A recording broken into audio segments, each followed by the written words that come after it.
नमस्कार, न्यूज़ सारथी मीडिया पर आपका स्वागत है। नवलगढ़ शहर के वार्ड 10 में खाली हुई सीट पर गुरुवार को उपचुनाव के दौरान मतदान हुआ। मतदान करने वाले लोगों में सुबह सुबह तो काफ़ी उत्साह देखा गया। दोपहर बाद बहुत धीमा मतदान हुआ। शहर के मंडी गेट इलाके में जयपुरिया मंदिर परिसर में मतदान केंद्र पर लोग वोटिंग करने पहुंचे। इस उपचुनाव में बीजेपी और कांग्रेस में सीधा मुकाबला है। दोनों महिला प्रत्याशी चुनाव मैदान में हैं। कांग्रेस से अनीता शर्मा, बीजेपी से सविता शर्मा चुनाव लड़ रही हैं। वार्ड 10 में कुल 1191 मतदाता हैं। मतगणना 22 अगस्त शुक्रवार सुबह 9 बजे से होगी। मतदान के दौरान कई बार परिचय पत्र और केंद्र तक वाहन ले जाने पर पुलिस और कार्यकर्ताओं के बीच तनातनी होती रही। मतदान केंद्र पर एक बार परिचय पत्र नहीं ले जाने को लेकर भी कार्यकर्ताओं के बीच मामला गरमाया गया। उसके बाद तहसीलदार, थाना प्रभारी और डिप्टी मतदान केंद्र पर पहुंचे। वार्ड 10 में भले ही पार्षद के उपचुनाव हो रहा हो, मगर दोनों पार्टियों में एडी से चोटी तक का जोर लगा रहे हैं। यहाँ सवाल प्रतिष्ठा का है। अगले 2-3 महीने बाद नगरपालिका का कार्यकाल समाप्त हो रहा है, फिर भी उपचुनाव में कांटे की टक्कर है।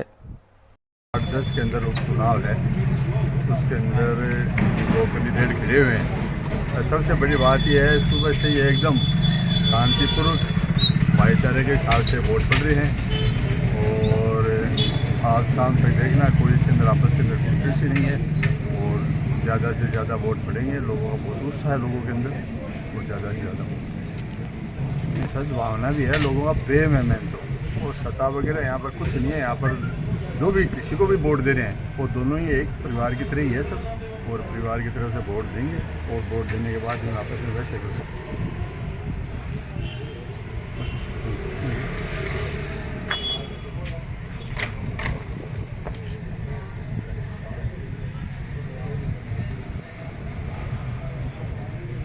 हमारे वार्ड नंबर 10 में आम आदमी मोदी जी की नीतियों से बहुत प्रभावित है। आम नागरिक को मोदी जी की नीतियों का लाभ मिल रहा है। हर आदमी को भजनलाल शर्मा की सरकार पर पूर्ण विश्वास है। वो सफल सरकार है, जनहित में काम कर रही है, प्रदेश के विकास के लिए काम कर रही है। और वार्ड नंबर 10 का आम नागरिक, आम मतदाता हमारे विधायक के साथ, हमारे चेयरमैन के साथ, हमारे उम्मीदवार को भारी बहुमत से जिताने की तैयारी करके बैठा हुआ है।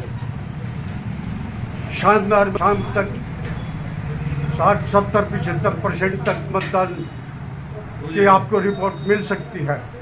जनता में बहुत उत्साह है, दौड़े चले आ रहे हैं लोग। अरे जन सेवा भावना वाली उम्मीदवार है हमारी सुविधा चोटिया जी, बहुत लोकप्रिय हैं, वर्षों से जनता की सेवा कर रही हैं, शिक्षण संस्थान के माध्यम से सेवा कर रही हैं, शिक्षित हैं और वैसे भी बहुत समझदार और परिपक्व है। हम भारी बहुमत से जीतेंगे।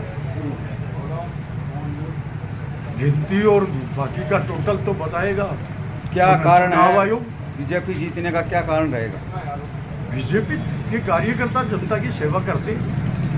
बीजेपी का विधायक आम आदमी से जुड़ा हुआ है, उसकी पूरी निगरानी करता है, उसकी पूरी इमदाद करता है, मदद करता है। घर का फर्क तो क्यों नहीं पड़ेगा? सरकार जनता के हित में काम कर रही है, ठीक है, क्यों नहीं पड़े? जरूर पड़ रहा है।